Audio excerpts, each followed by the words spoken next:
Dette er en præsentation af den nye forside til LeDoc. En af de store ændringer, som vi har lavet, det er, at enhedsknappen herover, enhedsmodulet, hedder lokationer nu. Og før stod der aktion. Nu har vi lavet den om, så der står handlinger. Og så får vi listen frem her med de ting, der er muligt at gøre. Vi har lavet nogle nye modulbokse med lidt grafik på og nogle nye funktioner. Det fungerer på den måde, at der står, at der er 22 stykker nyt udstyr, og så hvis vi trykker på detaljer, så vil vi komme ind på en liste over det udstyr, der er nyt.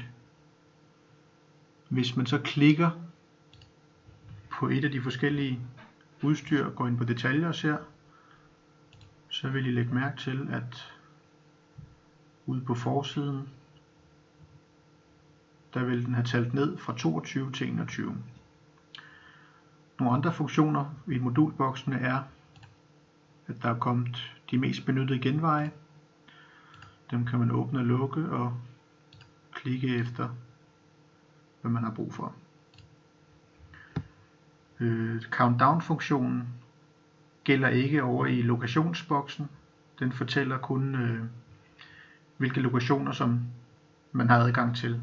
Som administrator vil den så vise alle lokationer i firmaet, og for en medarbejder vil den så vise de lokationer, som den medarbejder har adgang til. Længere nede har vi vores forbedringsgraf. Den første her, hvor der står økonomisk tab, der vil den så vise, hvor høje beløb, der er blevet brugt i den måned. Det er så en oversigt over det seneste år, og ved at gå ind og kigge på dem, så kan du se, hvor meget man har fået brugt. Man kan også vælge at fokusere på tidstab under forbedringer,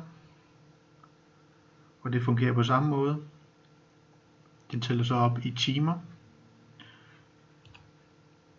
Den sidste funktion i forbedringsgrafen, det er, at man kan vælge at se, hvor mange antal forbedringsopgaver, der er blevet lavet per måned i løbet af det seneste år. Over til højre for forbedringsgrafen har vi vores overblik over opgaver, og der kan vi bladre under de forskellige moduler og se, hvilke opgaver det er, der haster, og hvilke opgaver, der er kommende, og hvilke opgaver, der er OK. Det er en metode til at få et godt overblik over, hvad det er, der haster mest. Længere nede har vi fået en kompetenceprofil, som benytter et spiderweb, hvor du kan se kompetencerne for alle medarbejderne på én gang. Hvis du kun vil se for én medarbejder, kan du vælge fravælg alle, og så trykke på den enkelte medarbejder og vælge fra og til. Du kan også vælge at trykke på vælg alle igen og vælge nogen fra.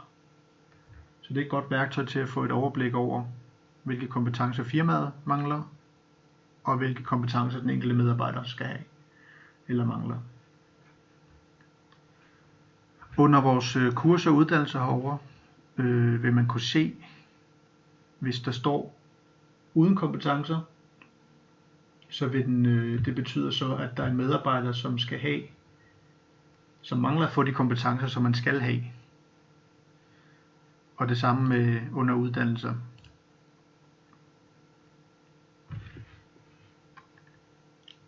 Længere nede har vi vores, det er ment som nogle små handy værktøjer til administratoren. Det er en oversigt over top 10 brugere, og der kan man så vælge fra og til med de forskellige moduler, hvem der har klikket flest gange. Så vi kunne vælge medarbejdere fra, og så se, hvordan de forskellige grafer de ændrer sig. Hvem der har klikket flest gange i de forskellige moduler. Det er en lille sjov funktion til at få et overblik over, hvem der er mest aktiv inde på LeDoc. Til højre for top 10 brugere har vi vores oprettelser. Den tæller op for hvert element, der er blevet oprettet, og det er en oversigt over det seneste år.